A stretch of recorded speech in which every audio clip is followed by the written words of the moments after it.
Hello বন্ধুরা, আপনারা দেখছেন ডিজিটাল সবকিছু ইউটিউব চ্যানেল। তো বন্ধুরা, আপনারা প্রত্যেকেই জানেন বিভিন্ন সময় বিভিন্ন ধরনের যে প্রকল্পের সূচনা হয়ে থাকে, তো তার মধ্যে এবারের বাজেটে মুখ্যমন্ত্রী মমতা বন্দ্যোপাধ্যায় এক নতুন প্রকল্পের ঘোষণা করেছেন, যেটি অনেকেই হয়তো আপনারা শুনে থাকবেন যে 50 দিন কাজ করলে 100 দিনের পয়সা।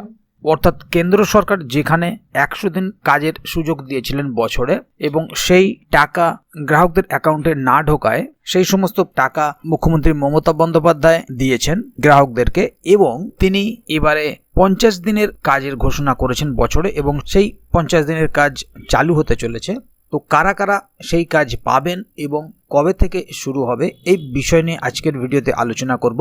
তো ভিডিওটি খুবই গুরুত্বপূর্ণ হতে চলেছে, তাই ভিডিওটিকে প্রথম থেকে শেষ অবধি পুরোটাই দেখবেন, কোথাও কোনো রকম স্কিপ না করে, যাতে করে কোনো জায়গায় বুঝতে আপনাদের কোনো রকম অসুবিধা না হয়। এছাড়াও আপনি যদি আমাদের চ্যানেলে নতুন দর্শক হয়ে থাকেন, তাহলে অবশ্যই চ্যানেলটিকে সাবস্ক্রাইব করে বেল আইকনটি প্রেস করে অল নোটিফিকেশনে ক্লিক করে দেবেন, যাতে করে আমাদের চ্যানেলে যখনই কোনো নতুন ভিডিও আপলোড হবে তা সরাসরি আপনার কাছে পৌঁছে যায়। তো চলুন দেখে নেওয়া যাক এখানে বিষয়টি ঠিক কী বলা হচ্ছে।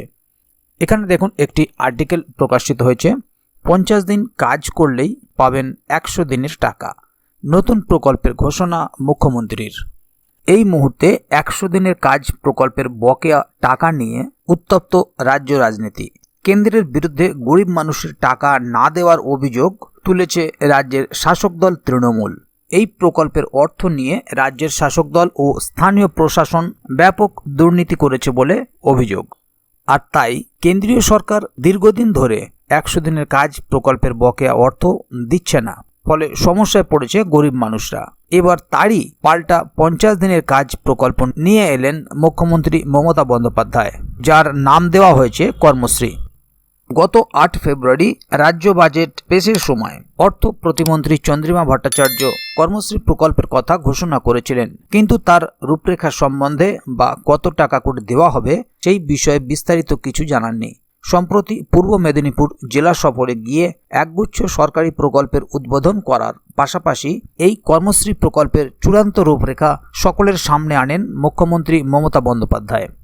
তিনি জানিয়েছেন, জব কার্ড হোল্ডাররা এবার বছরে 50 দিনের কাজ পাবেন, তবে এই কাজ করেই 100 দিনের সমান টাকা পাওয়া যাবে বলে জানিয়েছেন মুখ্যমন্ত্রী। এই প্রসঙ্গে মুখ্যমন্ত্রী বলেন, প্রকল্পের নাম 100 দিনের কাজ হলেও গরিব মানুষরা সাধারণত 30-35 দিনের বেশি কাজ পেত না। এই বিষয়ে বাংলায় তালিকায় এগিয়ে ছিল।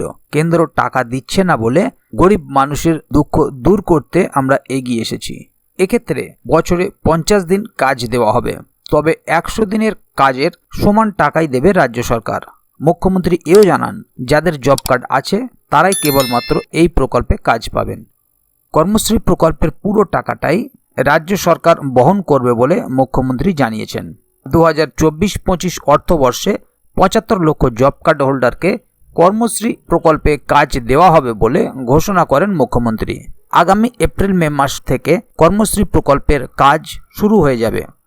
উল্লেখ্য, কেন্দ্রীয় সরকার 100 দিনের কাজ প্রকল্পের টাকা দুর্নীতির অভিযোগে আটকে রাখায় গত 1 মার্চ রাজ্যের 24 লক্ষ জব কার্ড হোল্ডারের ব্যাংক অ্যাকাউন্টে রাজ্য সরকার নিজের তহবিল থেকে বকেয়া মিটিয়ে দিয়েছে বলে জানিয়েছে প্রশাসন। বকেয়া পরিশোধের পর এবার অসহায় গরিবদের জন্য আবারও কাজের নিশ্চয়তা নিয়ে হাজির হলো রাজ্য। প্রকল্প মূলত এক থাকলেও রাজ্য সরকার অর্থ দেবে বলে নাম বদলে দেওয়া হয়েছে। তাহলে বন্ধুরা, বুঝতেই পারছেন এখানে বিষয়টি ঠিক কি বলা হলো। এখানে দেখানো হচ্ছে 75 লক্ষ জব কার্ড হোল্ডারকে কর্মশ্রী প্রকল্পে কাজ দেওয়া হবে। যাদের প্রকৃতপক্ষেই জব কার্ড আছে তারা এই কাজ পাবেন, এবং আগামী এপ্রিল-মে মাস নাগাদ এই কাজ শুরু হয়ে যাবে বলে জানানো হয়েছে। কিন্তু সঠিক কোন দিন থেকে শুরু হবে এই বিষয়ে কিছু আপডেট এখনো পর্যন্ত আসেনি। তবে এ বিষয়ে আরও কোনো আপডেট আসলে তা অবশ্যই আপনাদেরকে এই চ্যানেলের মাধ্যমে জানিয়ে দেওয়া হবে। সেই কারণে চ্যানেলটিকে সাবস্ক্রাইব করে অবশ্যই চ্যানেলের সঙ্গে থাকবেন। ভিডিওটি সম্বন্ধে যদি কোথাও কোনো প্রশ্ন থাকে এবং আপনি এই কর্মশ্রী প্রকল্পে আগ্রহী আছেন কিনা অবশ্যই কমেন্ট বক্সে লিখে জানাবেন। ভিডিওটি ভালো লাগলে অবশ্যই একটি লাইক দেবেন এবং বন্ধুদের জানার সুবিধার্থে ভিডিওটিকে শেয়ার করবেন, যাতে তারাও বিষয়টি সম্বন্ধে জানতে পারে। তো বন্ধুরা, আজকের গুরুত্বপূর্ণ ভিডিও আপডেটটি এখানেই শেষ করছি। ভিডিওটি শেষ পর্যন্ত দেখার জন্য অসংখ্য ধন্যবাদ। আবার দেখা হবে আগামী ভিডিওতে। ততক্ষণ পর্যন্ত ভালো থাকুন, সুস্থ থাকুন। ধন্যবাদ।